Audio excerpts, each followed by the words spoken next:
Jonathan, and in today's video I'm going to be talking about property investment strategy. So let's start with how most property investors start their property investing journey. So they wake up, they think to themselves, oh, I've got all this money in my bank account, I need to invest it because I want a return on that money. I want to see that money grow over time. I want to create some wealth for myself, my family, my loved ones, etc. So that leads them on a bit of a journey of discovery. That journey of discovery leads them to property. They then look at Rightmove, Zoopla, and right now, if you've seen any of my other videos, you're going to be checking out the Buy to Let platform, of course. And don't forget, we've just launched our Chrome extension for Rightmove. So you can get all the data points that you need on Rightmove. So I highly recommend checking that out. Now, once they get to that point where they start looking at property, what they tend to do is they look at the returns on that property. But in my opinion, they've missed the trick. What all property investors need to do is to think way into the future and ask themselves a very simple question. Why are they investing? What are they trying to get out of investing? Where do they want to go? What do they want to achieve? Now, remember, property investing is a long game. You're not going to invest in property, which is a completely illiquid asset, if you're only looking to do it for a number of years. You might as well look at stocks and shares or something else. But for those that have a long time approach or a long time horizon for property investment, what they need to do is to sit back and think, right, when I get to age 50, 60, 70, I want X amount of money in my bank account, passive income, every single month. So let's just say, for argument's sake, that looks like 10 grand. So I want £10,000 in my bank account every single month. What property investors should do from that point is work backwards to think, right, I've now found a geographical location that I want to invest my money in. I now understand the type of property I want to invest my money in because that attracts a certain tenant type or tenant profile that I'm interested in, that I like the look of. Now, with each property investment, if that property generates £1,000 a month, in order to get to 10 grand a month, I need to buy 10. So that's your goal. You need to buy 10 properties of a specific property type, that being a house or a flat, 2-bed, 3-bed, 4-bed, whatever it may be, in a specific geographical location, targeting a specific client or tenant type. Now, once you get to that point, once you have that number in the back of your mind, you then work backwards and think, right, what I now need to do is I need to buy 10 properties as quickly as I can. Because as you know, over time, property prices go up. So the cost of acquiring properties also goes up. So what you would want to do is think about the first investment that you're making, and then think automatically in your mind, how am I going to make the next investment? And there's a couple of things that you can do. Of course, you can save more money. 2, you can structure your mortgage deal in a specific way to take advantage of any capital appreciation. So this is where we can dive into what is the underlying strategy that we should be following per property. So we have the overall strategy, which is to get to £10,000 a month. We now need to understand, right, how do we actually do that? So micro strategy. So effectively, what you would look to do is analyze 5-year products, so 5-year fixed rates against 2-year fixed rates, and calculate as best you can, and obviously this is going to be completely subjective, what the capital appreciation of the property that you're looking to purchase today will increase over the next 2 years to 5 years. Now, let's just say, for argument's sake, that you're buying a property in an area that has very little capital appreciation.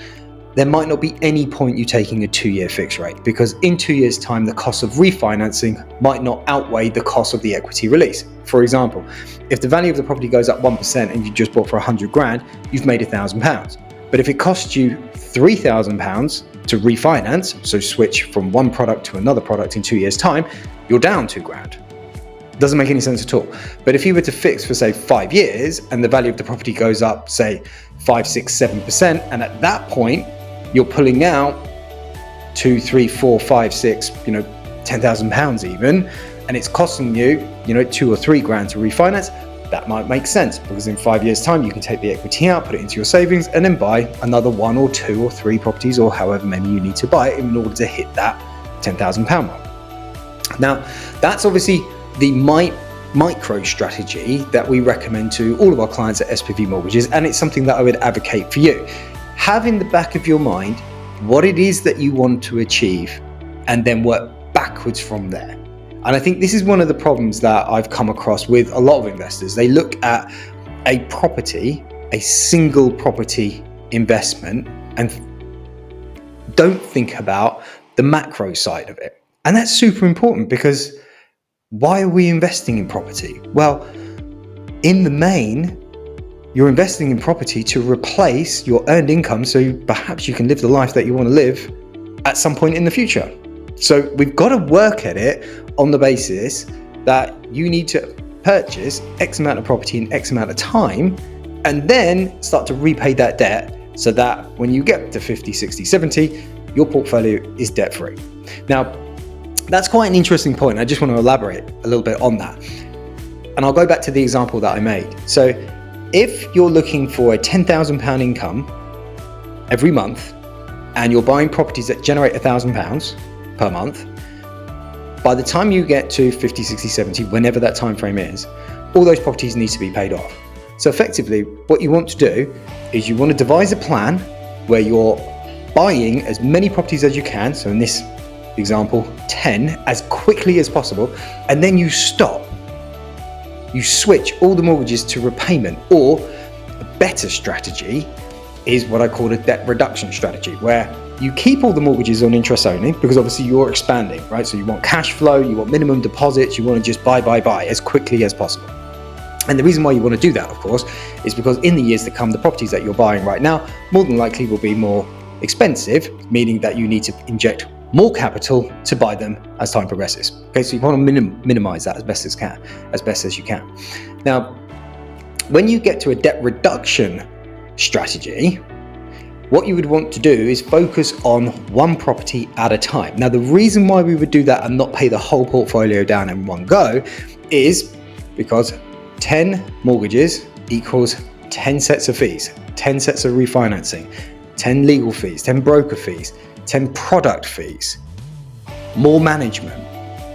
It is easier and quicker for you to repay, or to divert, if you like, 9 of those properties net cash flow and attack just one mortgage at a time. So you pay one mortgage off, then 2, then 3. Now, if you're understanding that premise, and you probably do, as you start to pay off these mortgages, the amount of cash flow that you have will start to increase quite dramatically, which then means you can pay off the portfolio a lot quicker, hence the domino effect. Once the first domino starts to fall, the rest of them fall quite quickly. And then, of course, when you get to that desired age, your portfolio is then paid off. So in closing, what I recommend to all property investors when they're starting out, and even seasoned pros, is to think, what am I trying to achieve here long term? Arguably, it's cash flow in retirement. When do you want to get to that retirement? And when you do get to that retirement, how much cash flow do you need? And then work backwards from there. Now, if you haven't checked it out, go on the Buy to Let platform. It's got all the numbers for you. It will do a lot of the calculations, and then you can start your property investment journey off on the right path. I hope you enjoyed the video. Please give me a thumbs up, subscribe, of course, and I'll see you next time.